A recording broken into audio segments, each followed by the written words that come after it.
Hello students, how are you. जो मैं कहानी आपसे कहने जा रहा हूँ ये मेरी दादी माँ ने मुझे सुनाई थी जब मेरी आयु 7 वर्ष थी। बहुत मज़ा आया कहानी सुनकर, लेकिन समझ आने में, उस कहानी को समझने में बहुत समय लगा। लेकिन वो कहानी बीज रूप में मेरे मस्तिष्क में पड़ी रही बहुत समय तक, और उसको वृक्ष बनने में या उसकी कोपल फूटने में पता नहीं कितने वर्ष लगे। कहानी इस तरह से है कि 5 पांडव और कृष्ण एक अज्ञातवास में जब पांडव थे उस समय ये कृष्ण उनके साथ थे एक दिन, और ये छः के छः बहादुर योद्धा एक बड़े भयंकर वन के अंदर रात्रि गुजार रहे थे। उस समय ये तय हुआ कि 5 लोग विश्राम करेंगे और एक व्यक्ति पहरा देगा फॉर 1 आवर।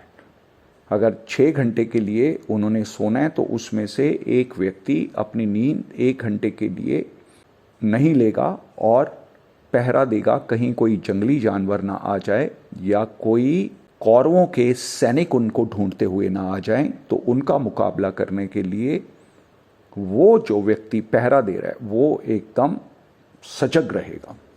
जब सबसे पहली जिम्मेदारी आई नकुल पर, नकुल जब पहरा दे रहे थे तो वहां एक बहुत छोटा सा बौना व्यक्ति, बहुत बौना, बहुत छोटा, जिसका मुश्किल से 8 इंच का शरीर होगा। 8 इंच समझते हैं? अगर हम हाथ से जैसे नापते हैं तो हाथ को हम फैला दें तो अंगूठे से लेकर छोटी उंगली तक जो जगह बनती है वो 8 इंच के आसपास होती है। तो इतना छोटा बौना व्यक्ति जो दिखाई भी नहीं दे रहा था, केवल उसकी आवाज़ सुनाई देती थी, और वो बोल क्या रहा था नकुल को कि तेरे जैसे बहुत योद्धा देखे हैं, तुझे तो मैं एक ही वार में हरा दूंगा। तू तो मेरे सामने पिद्दी है, तू तो मेरे सामने बिल्कुल कमजोर से भी कमजोर है। तेरे जैसों को तो मैं अपनी छोटी उंगली से भी हरा सकता हूं, और युद्ध कौशल में तो तू महामूर्ख है। आपको भी कोई इस तरह से चुनौतियां दे, हालांकि हम तो नकुल नहीं हैं, हम तो बड़े साधारण व्यक्ति हैं, लेकिन नकुल तो बहुत बड़ा योद्धाओं में से एक था, उस समय के टॉप मोस्ट योद्धाओं में से एक था।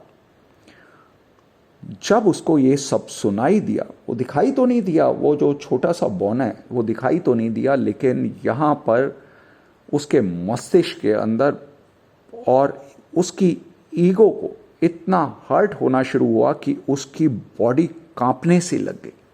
ये कौन है जो मुझे चुनौती दे रहा है? ये कौन है जिसको पता नहीं है कि मैं नकुल हूं? ये कौन है जिसे ये ज्ञात नहीं है कि मैं पांडवों में से एक हूं? इस समय धरती पे जो सबसे शक्तिशाली योद्धाओं में हैं, जो पांडव हैं, उनमें से मैं एक पांडव हूं। कौन है ये? ऐसा करते हुए उसकी बॉडी के अंदर कंपन शुरू हो गया। आप देखते हैं कोई आपको चुनौती देता है, आपको गाली देता है या आपको बुरा भला कहता है तो आपको एकदम आग सी लग जाती है, आपके पेट का पानी हिल जाता है, आपके पेट के अंदर बटरफ्लाइज नाचने लगती हैं और आपकी भुजाएं तनने लगती हैं। आपको क्रोध और भय दोनों एक साथ आपके भीतर जन्म ले लेते हैं, और ये जन्म कौन दे रहा है? वो एक छोटा सा बौना, जिसका मुझे नाम अभी ध्यान नहीं है, उसका नाम SM रख लेते हैं, राइट। तो वो जो छोटा सा बौना है वो SM, वो उसको चैलेंज पे चैलेंज करता गया, और नकुल ने कहा ठहर तो सही, तो दिखाई तो दे, कौन है मेरे सामने तो आप, मैं तो तेरे को एक बार में मजा चखाऊंगा, तू मुझे चुनौती दे रहा है? तुझे क्या मालूम मैं कौन हूं? नकुल है मेरा नाम, नकुल। तू क्या समझता है अपने आप को? जैसे जैसे नकुल का क्रोध बढ़ता गया, उसकी कंपन बढ़ती गई, उस को अज्ञात चुनौती भरी आवाज सुनकर जो भय भी लगने लगा, तो उसके रिजल्ट में क्या हुआ, जैसे जैसे भय, क्रोध और युद्ध करने की एक उत्सुकता नकुल में जागने लगी, वो जो बोना था उसका साइज बढ़ना शुरू हो गया। और जैसे समय बीतता गया, वो जो छोटा सा बौना था वो उसको और उत्तेजित करता गया कि तू क्या नकुल अपने आप को समझता है? मैंने तेरे तो पूर्वजों से भी हमला करके उसको हराया है। जब तू नहीं था तब भी मेरा साम्राज्य था, जब तू है तब भी मेरा साम्राज्य है, आने वाले समय में भी मेरा साम्राज्य रहेगा। नकुल, तुझे तो मैं अपनी 2 उंगलियों के बीच में ही मसल दूंगा। इस तरह की वो बातें करता चला गया। नकुल नर्वस होते चले गए, क्रोधित होते चले गए।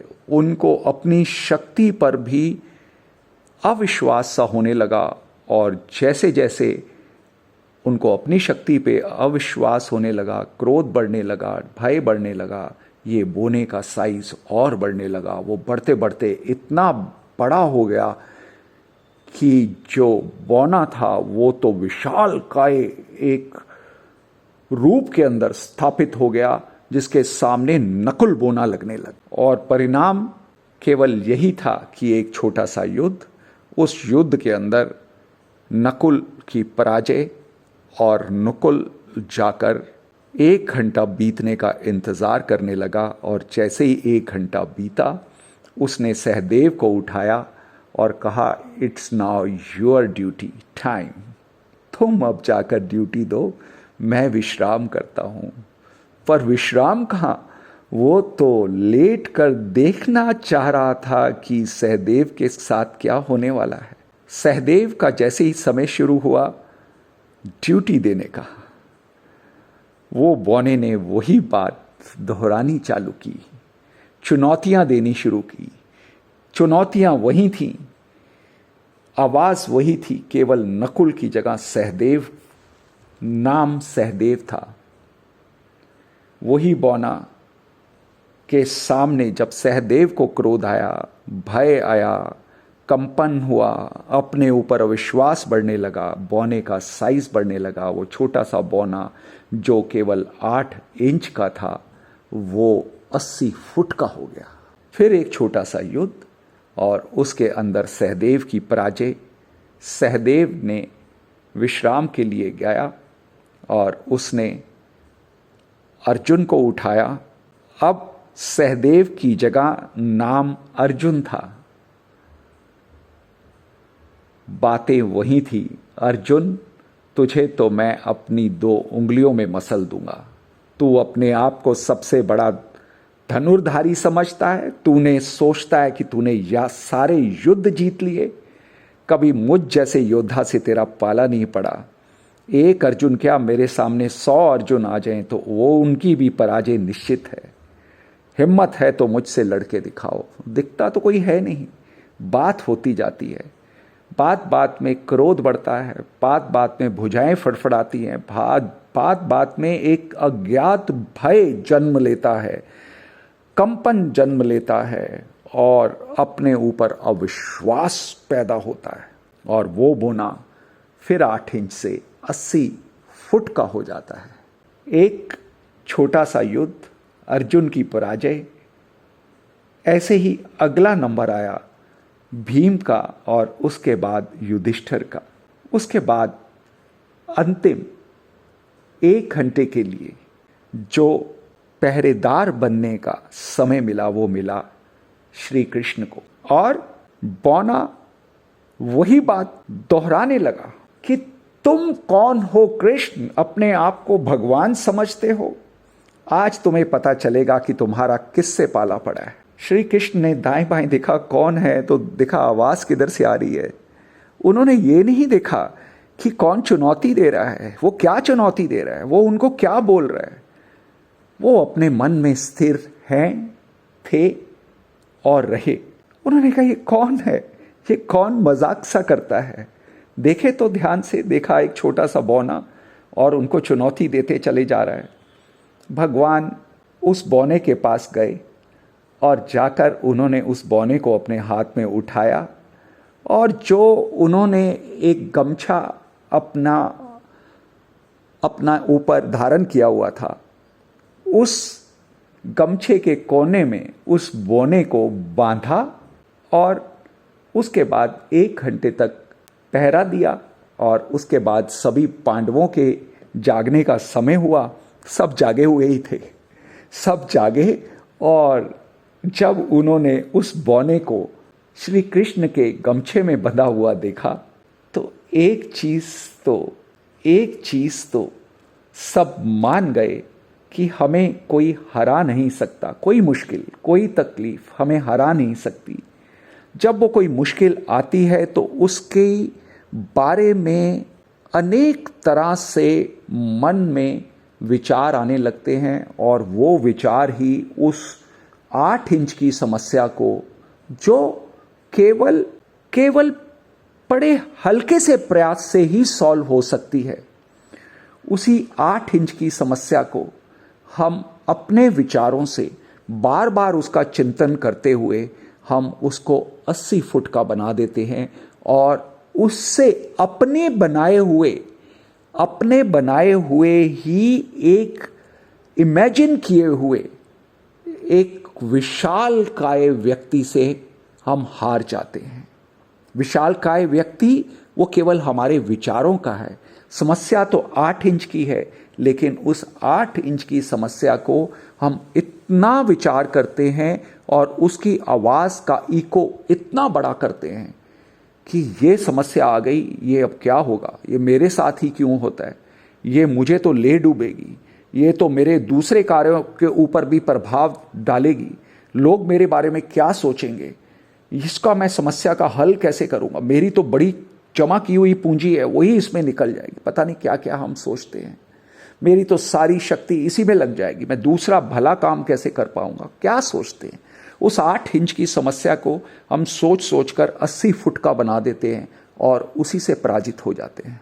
8 इंच की समस्या को बिना भय के, बिना पेट में कोई भी बटरफ्लाइयों के नाचने से पहले, अपने पेट के पानी के हिलने से पहले, अपने बल को कमज़ोर होने देने से पहले उस समस्या को देख लो, कितनी बड़ी समस्या है और कितनी आसानी से हल की जा सकती है। और हो सकता है वो समय रहते वो सॉल्व हो जाए, हमें कुछ प्रयास भी ना करना पड़े।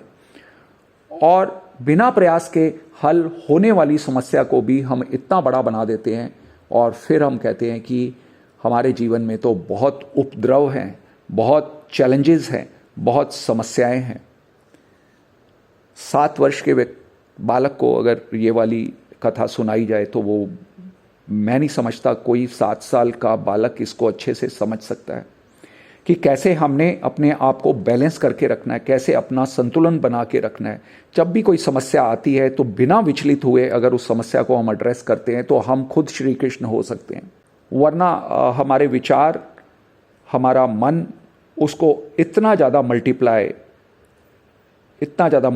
कर देता है कि उन समस्याओं से लड़ना बहुत मुश्किल हो जाता है। और ये कहना अनुचित नहीं होगा कि 90% समस्याएं हमारे मन की बनाई हुई होती हैं, जो एक्चुअल में कभी वो समस्या होती ही नहीं है, जिनसे हम हार जाते हैं। केवल इमेजिन की हुई समस्याओं से हम हार जाते हैं। अपना संतुलन बना के रखें, अपने पे विश्वास रखें, अपने बल को बढ़ाने के लिए प्रयास करें और फिर उसके बाद उसमें विश्वास रखें और उसके अतिरिक्त जिसने हमें बनाया है उसमें विश्वास रखें। तो कोई मुश्किल ये जीवन नहीं है, बहुत सरल जीवन है, बहुत खुशमय ये जीवन है। इसको और खुशमय बनाएं, अपने जीवन में संतुलन लाएं, अपने आप को हर रोज़ और दृढ़ और परिपक्व और मैच्योर और प्रोग्रेसवादी बनाते हुए आगे बढ़ें। इन्हीं शुभकामनाओं के साथ lots of love, blessings, God bless you.